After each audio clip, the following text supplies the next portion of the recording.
Putusan pengadilan kasus kopi sianida jadi salah satu bukti yang dibawa oleh tim pengacara Verdi Sambo dan Putri Chandrawati dalam persidangan.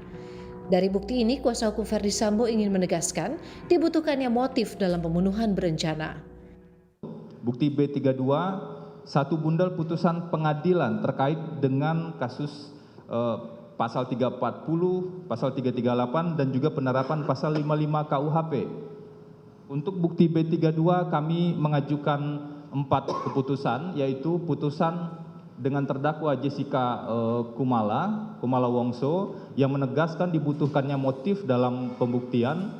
Kemudian dengan terdakwa Ratno Afriyadi bin Rapior ini terkait dengan dibutuhkannya wajib dibuktikannya jangka waktu dan kondisi yang tenang bagi terdakwa dalam pembunuhan berencana. Total ada 35 bukti yang dihadirkan di sidang. Ada bukti foto dan video yang memperlihatkan kemesraan Verdi Sambo dan Putri Chandrawati bersama para ajudan serta ART termasuk almarhum Yosua. Foto Yosua sedang di klub malam juga menjadi salah satu bukti yang diserahkan ke majelis hakim. Tim Sambo ingin menunjukkan kepribadian almarhum Yosua. Dalam penyampaian bukti ini, kuasa hukum Verdi Sambo kecewa tidak diberi kesempatan majelis hakim menjelaskan bukti yang dikaitkan dengan pasal pembunuhan berencana. Ada azas yang sangat mendasar ya dalam proses peradilan itu bahwa kedua belah pihak harus diperlakukan dan didengar dan dipertimbangkan secara sama. Nah, kami tentu saja menyayangkan hal seperti ini. Sementara itu, waktu maksimal masa penahanan terdakwa pembunuhan Brigadir Yosua Huta Barat oleh hakim sebentar lagi usai. Dalam KUHP diatur, hakim pengadilan negeri hanya bisa menahan terdakwa selama 90 hari. Artinya jika perkara diserahkan kepada PN Jakarta Selatan pada 10 Oktober 2022, maka masa penahanan berakhir pada 9 Januari 2023. Kejaksaan Agung menyebut penahanan para terdakwa menjadi kewenangan hakim yang mengadili dan dapat diperpanjang. Tim Liputan Kompas TV.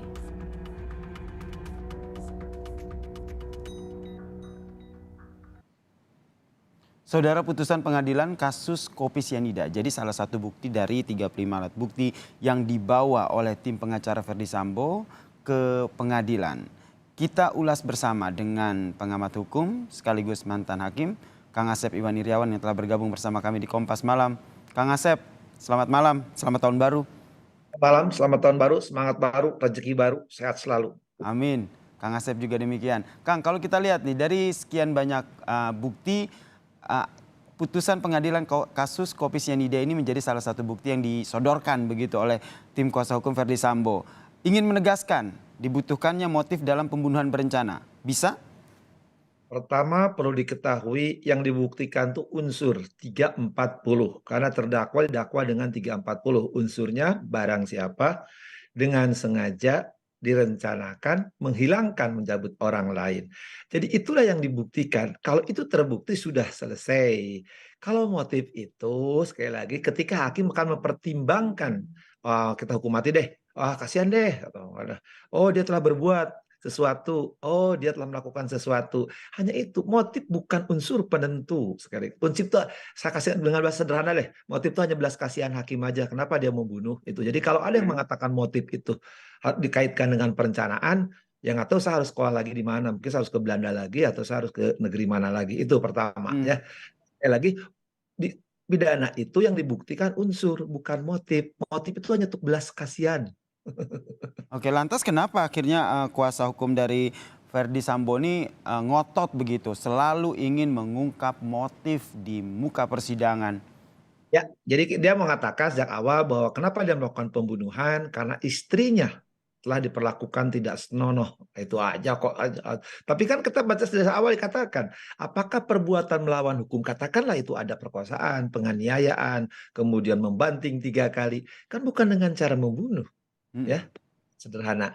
Apalagi dia seorang kadipropam ya, cuma ada jeda waktu, lebih apa? Saya selalu menjadi tertawaan. Loh kalau diperkosa itu sekali lagi kan dia seorang punya harga diri, punya martabat, kenapa nggak diperiksa? Ada jeda waktu, dia beberapa waktu. Dan kenapa juga harus nyuruh orang lain yang melakukan? Kalau dia berprinsip kepada adat istiadatnya kan nggak bisa. Kalau laki jantan ya ketika istrinya pacarnya dia perlakukan tidak senonoh, ya tangan kosong lah, jangan. Kemudian Kang Asep juga mengikuti betul gitu putusan pengadilan dari kasus kopi sianida ini. Jika menurut Kang Asep sendiri ada hal-halkah yang berada di putusan pengadilan kasus kopi sianida ini jika kita kaitkan dengan kasus pembunuhan berencana terhadap Yosua Huta Barat ini? Yang pertama, kita tidak mengenal ajas jurispruden, ya, artinya tidak selalu harus mengikuti putusan sebelumnya. Itu yang pahami dulu. Jadi tidak ada kewajiban. Yang Tidak kedua, ada kewajiban ya? oh tidak kewajiban, sudah aja nggak ada, apalagi makruh, haram malah itu kalau Berarti ngikutin. nggak ngaruh dong sama hakim? Nggak ngaruh lagi, saya bilang haram menurut saya. Haramnya saya buka ya. Kenapa haramnya saya buka? Mm-mm. Nah, cyanida itu, Jessica itu tidak ditukun dengan pasal penyertaan. Di sini penyertaan. Nah, tapi ahli itu bagus kemarin menjelaskan kan bagian mana kaitan yang disuruh dan yang menyuruh. Nah, ketika yang disuruh ya dia bebas dari kesengajaan karena tidak ada kehendak. Tapi yang menyuruh kena.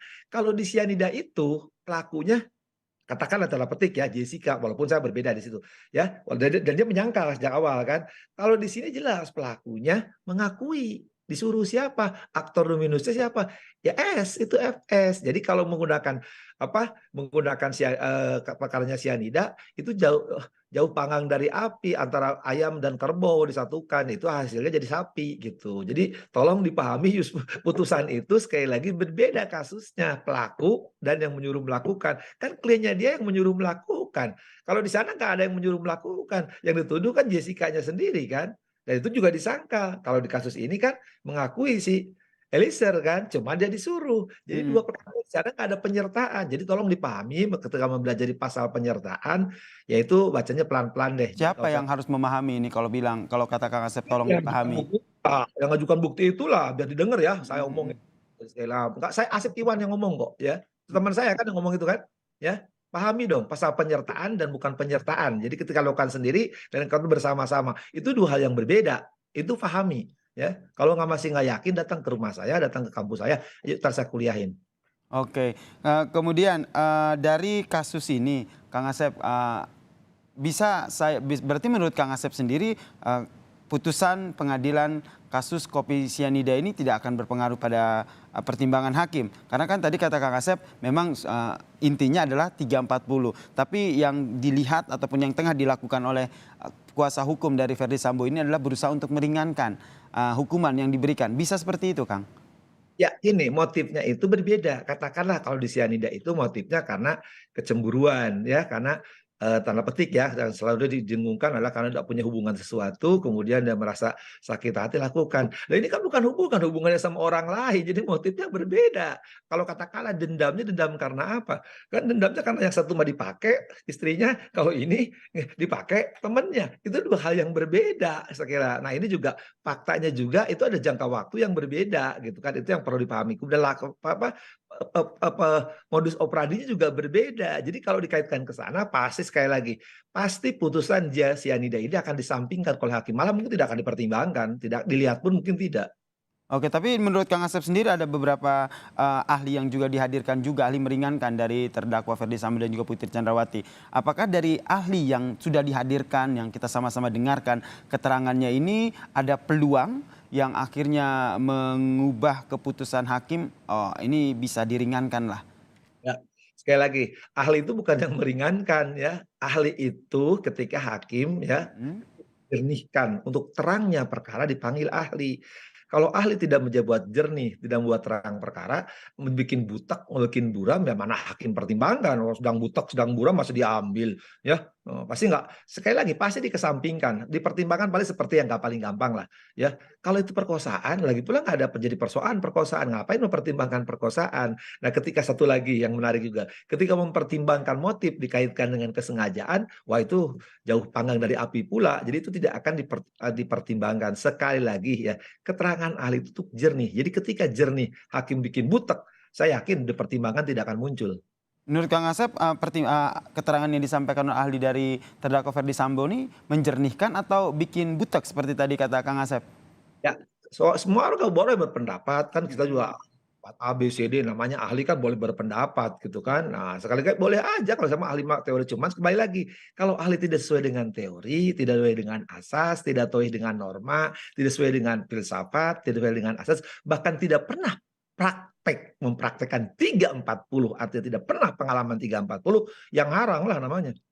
Oke, Kang Asep, yang juga menjadi sorotan dalam kasus ini adalah soal bagaimana nantinya terdakwa Ferdy Sambo ini yang terus menginginkan kuasa hukumnya begitu, yang ngotot motif ini harus selalu diungkap gitu. Nanti dalam persidangan selanjutnya ini apakah Kang Asep melihat bahwa oke, motif akan diungkap di persidangan atau tetap dikesampingkan oleh hakim? Ya, paling nanti pertimbangan hakim gini, menimbang oleh karena terdakwa ya dalam persidangan telah menyatakan dia melakukan itu karena isinya dilecehkan. Menimbang oleh karena dilecehkan tidak pernah terbukti dalam persidangan dan tidak merupakan fakta hukum, maka alasan tersebut tidak menjadi pertimbangan hakim untuk menjatuhkan meringankan terdakwa. Itu kalimatnya kok, udah saya tebak kok. Dan keterangan terdakwa itu tentang motif itu ya hanya berlaku bagi dirinya sendiri karena tidak didukung oleh bukti-bukti lain, apalagi didukung oleh bukti mengaitkan dengan terdakwa lain, misalkan ya terdakwa lain suka di klub malam. Loh, di klub malam itu tidak selalu negatif kan, bahkan di tempat-tempat suci, tempat ibadah telah terjadi ya kekerasan seksual berkali-kali dan berulang kali ya. Jadi tidak jaminan seorang yang ke klub malam, ke orang ke tempat berbuat baik akan melakukan perbuatan itu. Jadi ketika bukti-bukti diajukan itu adalah bukti-bukti yang tidak ada relevansinya dengan perkara ini, saya yakin bukti itu akan dikesampingkan. Termasuk bukti dari kuasa hukum Ferdy Sambo yang ingin memprofiling sosok dari Yosua Huta Barat ini juga nanti akan dikesampingkan. Loh, Menurut Anda? pasti kan yang diadili itu kan terdakwa yang bersangkutan dituduh melakukan perbuatan pembunuhan berencana dan OOJ. Jadi seharusnya yang bersangkutan tinggal nggak usah bermain ke tempat tetangga, bermain aja bahwa dia tidak melakukan pembunuhan, tidak menyuruh, ya, dan yang bersangkutan tidak merusak barang bukti, tidak menghilangkan barang bukti. Itu jangan ketika yang bersangkutan didakwa kok ceritanya negara tetangga, ya tetangga urusan tetangga aja lain. Jadi sekali lagi saya katakan mereka harus belajar, ya, ketika didakwa dan mereka tinggal tegen bewijs bahasa Belandanya, membuktikan sebaliknya. Bukti sebalik ketika itu membunuh, saya tidak membunuh, saya tidak menyuruh. Itu harus dilakukan. Tidak usah cerita rumah tangga tetangga mau ABCD itu urusannya ABCD, urusan yang lain. Jadi kalau sekarang seolah-olah mau melimpahkan beban pembuktian kepada sebelah, Eliezer lah sebelah katakan, itu ya tidak masuk logika. Kan udah dijelaskan beberapa ahli ya, bahwa beban pembuktian ya siapa yang bertanggung jawab, itu yang bertanggung jawab perbuatannya. Nah sekarang paling gampang logikanya, kan yang bersangkutan minta maaf, melakukan perbuatan. Nah kalau minta maaf sekarang, profiling orang yang diminta maaf kepada keluarganya, tanda tanya besar kan, saya minta maaf, saya nenek-anak, tapi saya menghina juga. Lah, itu kan minta maaf, ngeyel namanya. Beda ya dengan proses hukum yang berlangsung.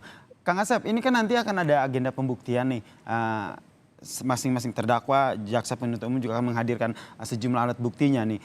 Kira-kira menurut Kang Asep sendiri hal-hal apa saja yang nantinya akan dijadikan pertimbangan hakim melihat bukti yang nantinya dihadirkan? Nah, tolong didengar semuanya ya. Pembuktian itu adalah proses meyakinkan hakim dengan alat bukti yang sah di pengadilan. Jadi prosesnya ajukan bukti, buktinya yang sah. Di 184 itu ada 5 ya, plus Undang-Undang ITE ya, ada dokumentasi elektronik. Hanya itu harus bukti yang sah. Berkaitan dengan apa? Tadi yang dibuktikan apa? Fakta, peristiwa, kejadian, haknya. Oleh apa? Oleh alat bukti. Nah, alat bukti tadi bisa keterangan saksi, keterangan ahli, surat, petunjuk, keterangan terdakwa.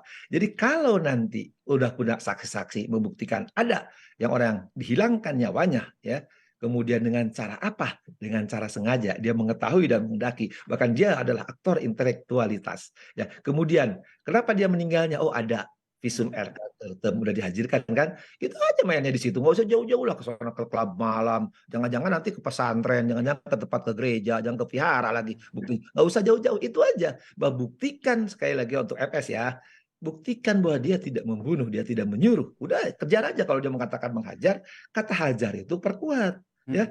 Hajar itu tidak, yang selama ini kan selalu narasinya hajar itu tidak perintah menembak. Nah, kan dari pihak Eliezer, oh menembak karena dia sebelumnya udah diisi dulu barang itu, sebelumnya di tempat RR. Nah, ketika dua narasi itu tinggal bertahan ya, Febri CS itu saya sebut aja namanya ya, tinggal bertahan dengan alat bukti itu bahwa dia hanya menghajar, hajarnya buktinya ini gitu kan. Selama ini kalau kata hajar itu hanya didukung oleh keterangan ahli yang menjabarkan. Sementara kan saya dengar keterangan ahli bahasa Indonesia kalau hajar dia sedang pegang senjata, maksudnya apa gitu. Nah kemudian kalau dia tidak menghajar, ternyata dia meninggal, kan harusnya si Eliezer ditangkap, bila perlu tembak si Eliezer dan tidak harus dihilangkan barang bukti itu. Kan Betul. tidak linear. Ketika tidak linear, saran saya sudahlah mengakui dengan jujur, mengakui dengan terus terang, minta keringanan kepada hakim. Itu yang bisa ditempuh salah satu caranya. Itu Tidak yang ada Anda sarankan kepada kuasa hukum dari Verdi Sambo ya. Terakhir Kang Asep, ini kan nanti agenda pembuktian. Kita juga sudah sama-sama mendengarkan tuh pemaparan ada 35 alat bukti yang dihadirkan. Menurut Kang Asep, bukti tersebut kuat atau percuma lah akan dikesampingkan oleh hakim? Saya yakin ya, hakul yakin bukti itu tidak akan dipertimbangkan, dikesampingkan karena tidak berkaitan dengan apa yang didakwakan oleh jaksa, dan jaksa telah mendakwa dengan cukup alat bukti itu. Jadi sekali lagi, bukti-bukti tidak berkaitan dengan dakwaan jaksa, itu hanya berkaitan dengan perilaku di luar yang asasnya ya tidak berkaitan dengan asas tindak pidana, tidak hanya perilaku kehidupan bermasyarakat. Satu itu. Kedua, bukti-bukti lain itu hanya berkaitan dengan ya sekali lagi putusan yang tidak ada kaitannya. Ketika mengaitkan berencana, beda perencanaan di kasus cyanida dengan kasus yang dikaitkan sekarang pembunuhan atau tembak menembak. Jadi dua hal yang berbeda sangat ya. Jadi ketika akan dipertimbangkan, apa yang harus dipertimbangkan oleh hakim bukti itu gitu. Baik. Terima kasih pengamat hukum sekaligus mantan hakim Kang Asep Iwan Iriawan telah bergabung bersama kami di Kompas Malam. Salam sehat Kang.